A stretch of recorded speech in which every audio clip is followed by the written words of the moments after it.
Hello guys, welcome to 5th Generation Hobby Shop and shout out kay Sir Benhor. Sir Benhor, welcome to 5th Generation Hobby Shop, sir. So ito na po ang inyong unit na order. The Wingun 702. Okay. Revolver 7 Series, CO2 powered. So ayan. So mayroon na siyang kasamang tactical rail tsaka sa yung speed loader. Okay, speed loader. So, bubuksan natin to. So, ito yung kanyang box. Ayan. Okay, Wingun. So, bubuksan na natin. Okay, so Benhor, yan, may plastic pa yan. Okay. So, ngayon, sisiraan natin yung plastic para mabuksan natin to. So, ito yung unit, sir. Okay, bubuksan na natin.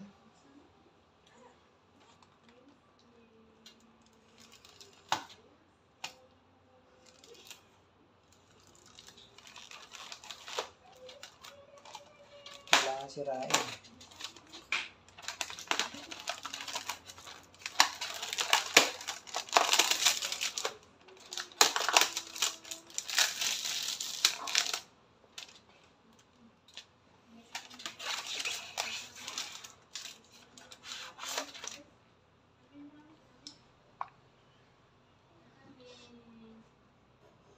So, ito na siya, sir. Sir Benhor. Shoutout po sa inyo. Ito na po ang inyong Revolver 702 by Wingun. So, ang brand po nito ay Wingun. Ayan. Wingun. Made in Taiwan po siya. So, ito yung kasama, dalawang tactical railing. Tactical rail.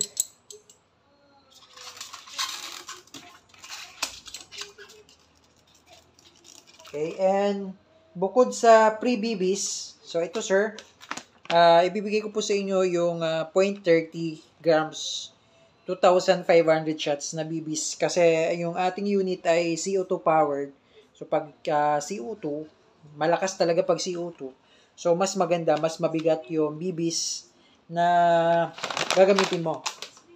Okay, so bukod sa BBs na yon, meron pa siyang kasamang 0.20 grams. Yan, mas magaan siya. 100 shots. 0.20 grams.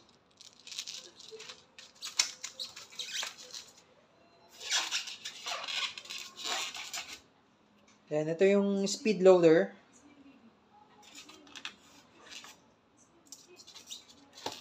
Ito yung shell. 6 na piraso po yan. Okay, and then ito yung manual, dumikit.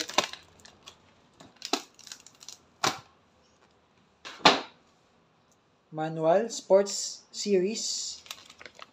So, ang manual niya naman ay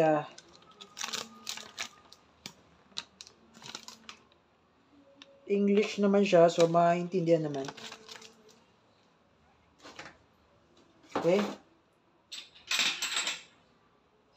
Ito naman po yung libreng CO2. 5 piraso. CO2.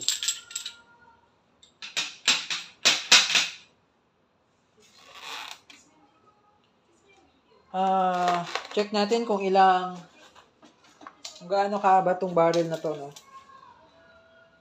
So, this is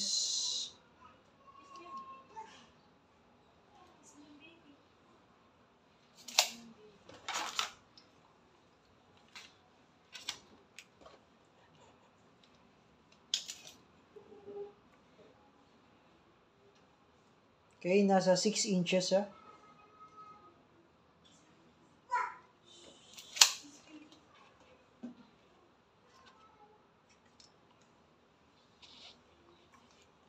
Okay? So, long barrel siya.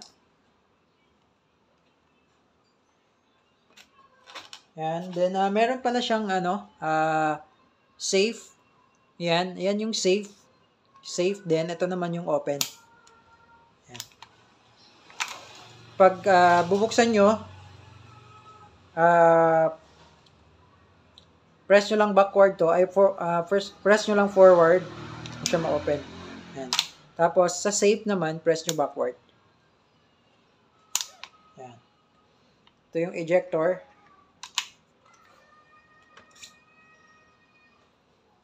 Okay. So, dito po nilalagay yung BBs. Yan. Shake shots.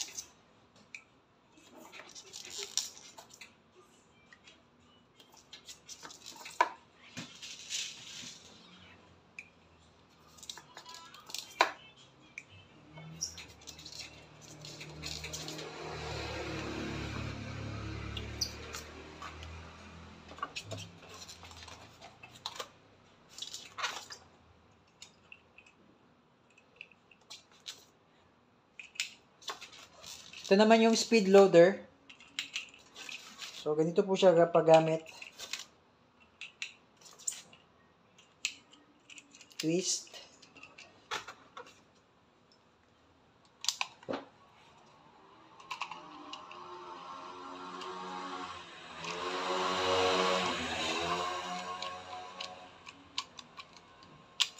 Yan.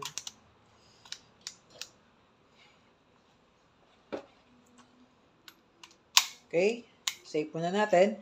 Ngayon, paglalagay ng CO2, buksan mo lang to. Then, bago natin lagyan ng CO2, lagyan natin ng silicone oil.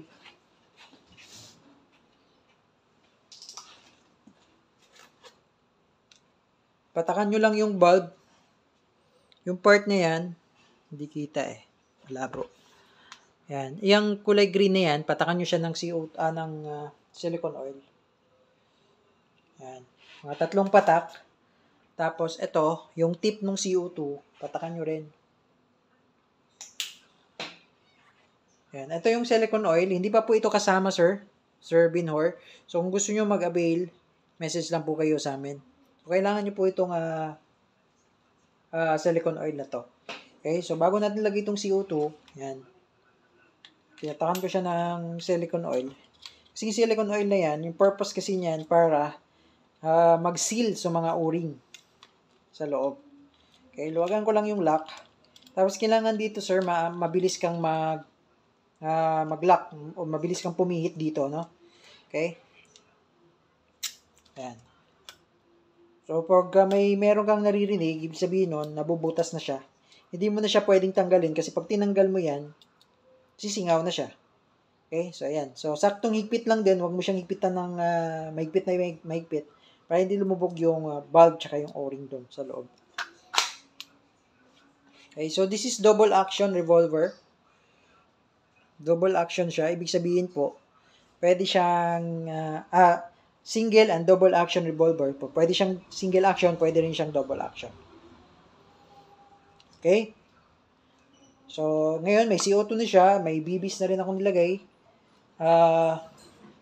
Ngayon try nating i-test siya sa plastic BBs and then i-try naman nating i-test sa steel BBs. Okay? So, mag-experiment tayo ngayon. Okay, Sir Binhor, try nating i-test dito sa bote. Ito ay bote ng Sunmig Light. Ay, hindi. Yan. Sunmig flavored beer. So, try natin i-test dyan. Using the plastic BBs. Kung mababasag niya ba yan. Okay, layo lang tayo. Mga 2 meters away. Yan.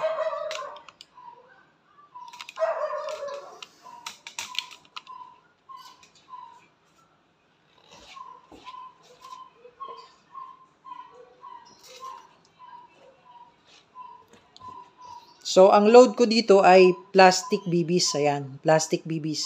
Mapapansin nyo yung kulay puti na yan, plastic BBs yan. Okay, so ngayon, itetest natin sa plastic BBs kung kaya niya bang basagin yan. So, dito natin malalaman. Kasi yung plastic BBs kasi, pag tumama siya sa matigas na bagay, nababasag din siya. So, try lang natin. Okay? Ito yung single action. Firing. Okay, so plastic BBs po yung gamit ko doon. Nabasag siya. So, ayan. Sa unang putok pa lang, nabasag talaga. So, plastic, take note, no? Plastic BBs pa lang po yung gamit ko doon. How much more kung gagamitan natin ng steel BBs. So, talagang malakas siya, guys. Okay? So, plastic BBs pa lang yung gamit ko dyan. Pero nabasag talaga siya. Though malapit ako, pero ang long barrel kasi ito eh. Pag long barrel kasi mas malakas. Okay? Unlike dun sa mga short barrel, yung 708, mas malakas to compare sa 708. Do yung 708 malakas din pero mas malakas ang long barrel. Okay, so ayan. Try pa natin ulit.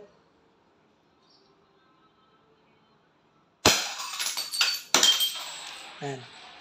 Nadurog na siya. Busin lang natin tong bala.